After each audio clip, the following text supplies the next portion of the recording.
ఇంధన పొదుపు చర్యలో భాగంగా డివిజన్లో సైకిల్ పై పర్యటించడం వల్ల అనేక మందితో కలిసి మాట్లాడడానికి వారి సమస్యలు తెలుసుకోవడానికి దోహదపడుతోందని విజయవాడ తూర్పు నియోజకవర్గం ఎమ్మెల్యే గద్దె రామ్మోహన్ అన్నారు. సైకిల్ పై పర్యటించడం గొప్ప అనుభూతిని కల్పిస్తోందని చెప్పారు. అవకాశం ఉన్న వారందరూ కూడా నడిచి వెళ్లడం, సైకిల్ పై వెళ్లడం వల్ల మనుషులకు దగ్గర అవుతారు. జాతీయ సమస్యలకు తమ వంతు సహాయం చేస్తున్నట్లు అవుతుందన్నారు. కేంద్ర రాష్ట్ర ప్రభుత్వాలు ప్రకటించిన ఇంధన పొదుపు చర్యల్లో భాగంగా విజయవాడ తూర్పు నియోజకవర్గ ఎమ్మెల్యే గద్దె రామ్మోహన్ డివిజన్ పర్యటనలు సైకిల్ పైన చేస్తున్నారు. ప్రతి శుక్రవారం నో వెహికల్ డేగా ప్రభుత్వం ప్రకటించిందని, ఆ రోజు నియోజకవర్గంలోని కార్యక్రమాలకు సైకిల్ పైనే వెళ్లిన ఎమ్మెల్యే శనివారం కూడా సైకిల్ పైనే స్వచ్ఛాంధ్ర స్వర్ణాంధ్ర కార్యక్రమంలో పాల్గొన్నారు. నేడు 13వ డివిజన్లో ఎమ్మెల్యే సైకిల్పై పర్యటించారు.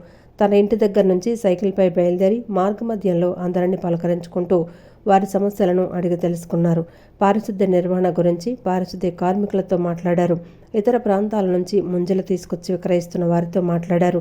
ఎక్కడి నుంచి వస్తున్నారు, ఎక్కడి నుంచి తీసుకొస్తున్నారు, రోజుకి ఎంత విక్రయిస్తున్నారు, ఎంత మిగులుతుంది అనేది అడిగి తెలుసుకున్నారు.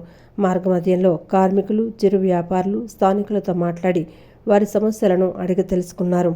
పట్టాలు కప్పకుండా ఇసుక తీసుకువెళ్తున్న ట్రాక్టర్ డ్రైవర్లను ఆపి పట్టా కప్పకపోవటం వల్ల వెనుక వచ్చే వారిపై ఇసుక పడి ఇబ్బందులు పడతారని, తప్పనిసరిగా పట్టా కప్పాలని సూచించారు. అనంతరం ఎమ్మెల్యే మాట్లాడుతూ సైకిల్పై డివిజన్లో పర్యటించడం వల్ల అనేక మందితో మాట్లాడటానికి, వారి సమస్యలు తెలుసుకోవడానికి అవకాశం లభించిందన్నారు. ఇసుక ట్రాక్లు వెళ్తూ ఉన్నాయి, దాని మీద కవర్ లేకుండా వెళ్తూ ఉన్నాయి. అంటే నేను వారు రిక్వెస్ట్ చేయడం జరిగింది, ఎందుకని ఇట్లా కవర్ లేకుండా వస్తున్నా అంటే ఇక్కడ చాలా దగ్గర నుంచే తీసుకొస్తున్నామని. దగ్గర నుంచి తీసుకొచ్చినా, దూరం నుంచి తీసుకొచ్చినా ఎవరికైనా ప్రమాదం జరిగితే ప్రాణాపాయం జరుగుతుంది. ఎందుకంటే గాలి వేసిందంటే ఇసుక అట్లా లేచి వెనకాల ఉన్న స్కూటర్ల మీద వస్తున్న వాళ్ళు, సైకిళ్ళ మీద వస్తున్న వాళ్ళు వాళ్ళ కళ్ళలో పడిందంటే, అది ఏదైనా వాళ్ళు కళ్ళలో పడగానే ఆ స్కూటర్ తిరగబడితే తలదెబ్బ తగిలితే ఎంత ప్రమాదం ఒకసారి గ్రహించమని చెప్పాను. అది దూరం నుంచి 100 కిలోమీటర్ నుంచి వస్తున్నారా, లేకపోతే 1/2 కిలోమీటర్ నుంచి వస్తున్నారా, దానికి 1/2 కిలోమీటర్లో చాలు ఒక ప్రాణం పోవటానికి. సో వారిని కూడా కన్విన్స్ చేయడం జరిగింది. అదేవిధంగా చెత్త డంపింగ్ విధానం వీటన్నిటిని కూడా ఒకసారి పరిశీలించడం జరిగింది. ఇంకా కూడా ఇక్కడ కొన్ని ప్రాంతాల్లో పట్టాలు ఇవ్వాల్సిన అవకాశం ప్రభుత్వానికి ఉంది. వాళ్ళకి కూడా పట్టాలు కావాల్సిన అవసరం వాళ్ళకి ఉంది. ఇవన్నీ కూడా సమస్యల్ని ఇవాళ మేము కూడా మా సొంతంగా పొదుపు చేస్తూ, ఏదైతే పెట్రోలు, డీజిల్, గ్యాస్ని పొదుపు చేయమని అటు కేంద్ర ప్రభుత్వం, ఇటు రాష్ట్ర ప్రభుత్వం పెద్దలు కూడా చెబుతున్నారు. కాబట్టి మేము సైకిల్ మీదే తిరుగుతూ ఇవన్నీ కూడా అడుగడుగునా పరిశీలించుకుంటాం. ఇప్పుడు కారు మీద వెళ్తే ఎక్కడికైతే మనం వెళ్ళదలుచుకున్నాం అక్కడికి వెళ్తాం, ఆ పని చూస్తాం, మళ్ళీ ఇంకోసారికి వెళ్ళిపోతాం. ఇక్కడ దారిలో రావటం వలన అనేకమైన సమస్యలు జరుగుతున్నాయి. అక్కడ ముఠా కార్మికులు తేలారు, వాళ్ళకున్న సమస్యలు చెప్పారు, వాళ్ళకున్న అలవాట్లు చెప్పారు, వాళ్ళకు వచ్చే ఆదాయం చెప్పారు. 1000 రూపాయల ఆదాయం వస్తుంది ఒకళ్ళకి, ఖచ్చితంగా వస్తుంది. మరి గత ప్రభుత్వంలో మాకు పనులే లేవు, ఈ ప్రభుత్వంలో నారా చంద్రబాబు నాయుడు గారు మళ్ళా ముఖ్యమంత్రి అయిన తర్వాత మాకు పనులు వచ్చాయి, మాకు రోజు 1000 రూపాయలు సంపాదించుకునే అవకాశం వచ్చింది.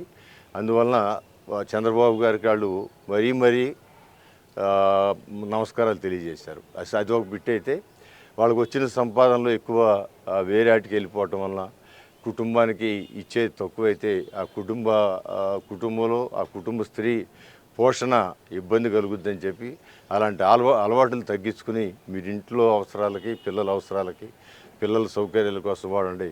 మీరు 1000 రూపాయలు సంపాదించుకున్నారంటే సుమారు నెలకు 25,000 రూపాయల జీతకాలతో సమానం. వాళ్ళకి ఖర్చు తక్కువ, ఆదాయం కూడా ఉంటుంది. దానివల్ల వాళ్ళు ఒక సక్రమైన మార్గం, క్రమశిక్షణతో ఆదాయాన్ని ఏ విధంగా వినియోగించుకోవాలో తెలుసుకోగలిగినా, లేకపోతే ఎవరన్నా చెప్పగలిగినా కూడా వాళ్ళకి వాళ్ళ అవసరాలే కాదు, వాళ్ళ పిల్లల అవసరాలు కూడా వాళ్ళే తీర్చుకోగలుగుతారు. సో ఇలాంటివన్నీ కూడా దారిలో అందరినీ కలుసుకుంటూ రావడం జరిగింది.